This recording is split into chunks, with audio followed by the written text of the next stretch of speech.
Hey guys, this is No Solution. I'm Scott, and this is another episode of the Deadstock Deathmatch, where I go through a bunch of blind buys I've acquired over the years.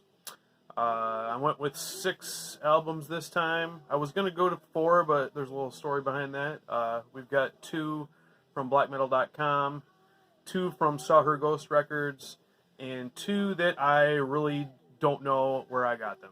I acquired them somewhere over the years, and I have no idea why I have them, so I'm assuming they must have been blind buys of some sort, probably for a couple bucks.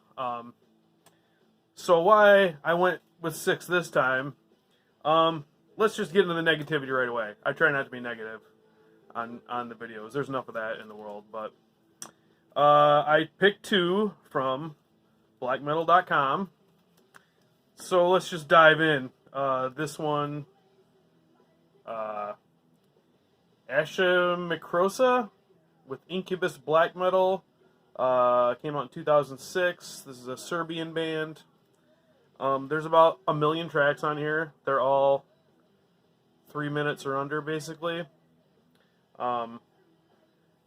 It looked like when I looked it up that this is kind of either a re-recording or different track order or something of the previous album they put out. Who cares? This is straight up friggin' trash. This is garbage. I did not, full confession, I did not make it all the way through. I got to like the 5th song and I was like, what is going on? There's like, it just sounds so amateurish and bizarre. There's spoken vocals, then there's female, not really vocals, but just like talking going on. Nothing's catchy. It's just annoying. It's just an annoying record to listen to. Maybe they got way better. I don't know. I looked at their Metal Archives page, and it looks like Nunslaughter. They've got like 1,000 releases. They're all considered full lengths. Maybe they're sweet now. I don't know. I'll never know because this just pissed me off and I hated it very much. So then we move on to the next blackmetal.com one. Doom and Hated, Inferno Caput Mundi. This came out in 2007. It's a one-man band, I believe, from Italy. I remembered that I had heard one of the demos of this project before, and I didn't care about it at all. But, bands get better. Bands improve, so I thought I'd give it a shot. Thought, hey, here's the debut full-length. Let's go. Well, I ran into this with blackmetal.com before. The first half of this is just a different demo, and it doesn't say that until you open it up and find out, and then the last 4 songs are new. So I skipped right to those 4 songs. And you know what? It's totally okay. It's CD grade black metal, one-man black metal from the mid-2000s. That does not excite me at all. I consider that period to be pretty lame, and this pretty much is right along the lines of that. I kind of made fun of that blackmetal.com a little bit for their shitty album covers before, and on a recent Joe's Metal Man Cave, he said that he thought that they did it all in-house, which is why they all look the same. They're all like black and white landscape pictures or something. But did they ever hear a submission and say, oh no, we don't think that's good enough? Like, it feels like if you sent them anything at this time period, they'd be like, yeah, sure, we'll put it out. These are freaking not good, man. From kind of run-of-the-mill boring to fucking terrible. So, yeah, I don't know. I'm kind of looking forward to getting through that stack and seeing if there's anything worth a shit in there. But anyway. I'll move on. Let's be a little more positive now.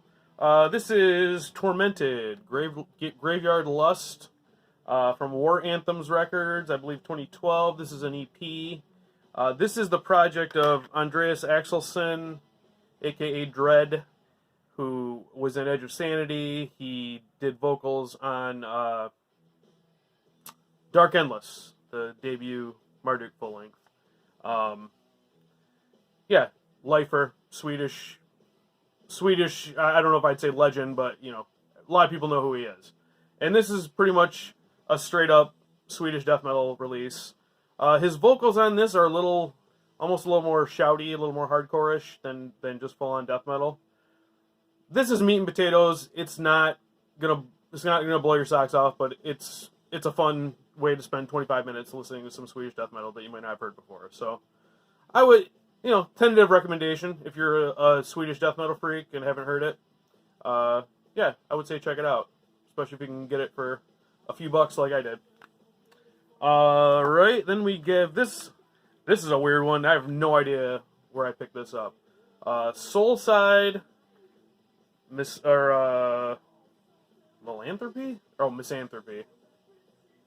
I can't read. And it's a split. The other side is Nuclear Winter, Beyond the Naught.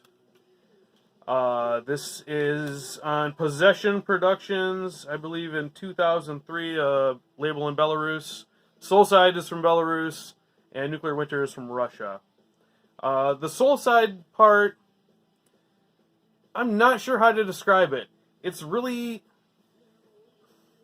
Song to song is really bizarre. Like, some of the songs are really, really bass heavy and like bass led almost. Which is, in black metal, is kind of a strange thing. And then, then a new song comes on and it just starts with a killer riff and it's super guitar heavy. This is one that I want to listen to more.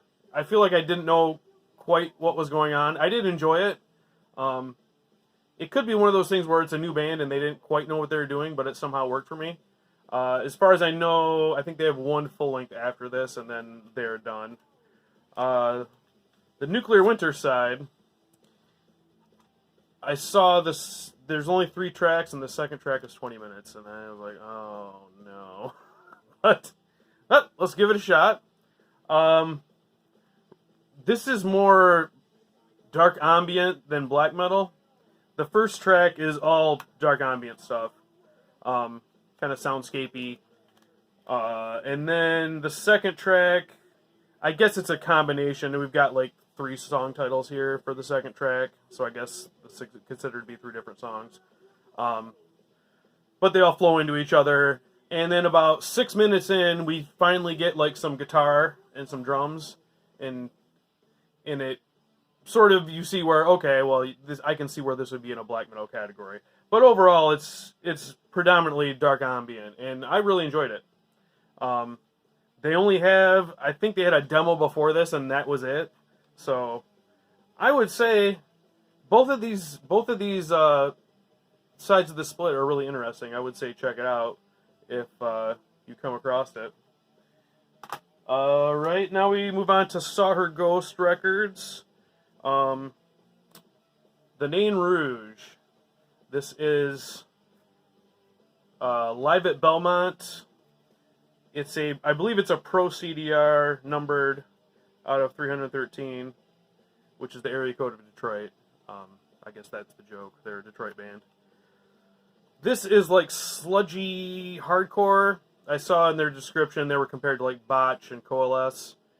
And the little I know about that scene, I can definitely see the comparison. The live stuff, I kind of got into the live stuff. But as I was listening to it, I was thinking, this is a band I think I would enjoy live, but not their records. There's some cool energy in the live stuff. It's obviously a show where not many people showed up, and they referenced that many times, which I kind of wasn't that into. It's like, dude, don't talk about how shitty the show you're at is.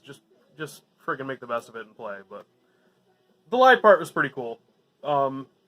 Then there are 3 tracks from unreleased demo from 2001. Oh, sorry, I believe this came out in 2008. The live set's from 2007. And yeah, when I got to the studio tracks, it's like, yeah, this isn't for me. Definitely well done, and I can appreciate it for that reason, but this isn't something I'm really ever going to come back to or have the urge to. Oh, I haven't listened to Nain Rouge in a while, so I'm going to be parting with this one.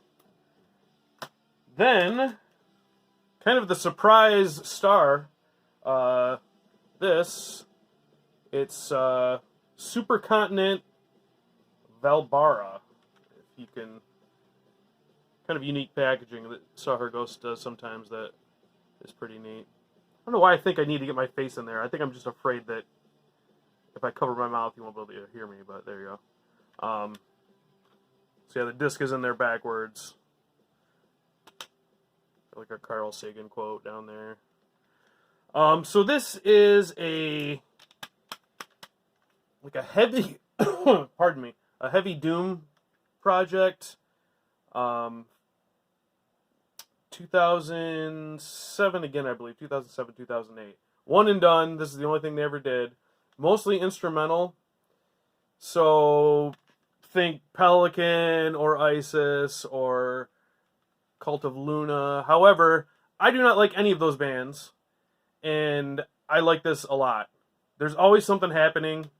Yeah, not many vocals, but just super heavy riffs, and then like the interlude parts that you would think might be boring really hold your attention still.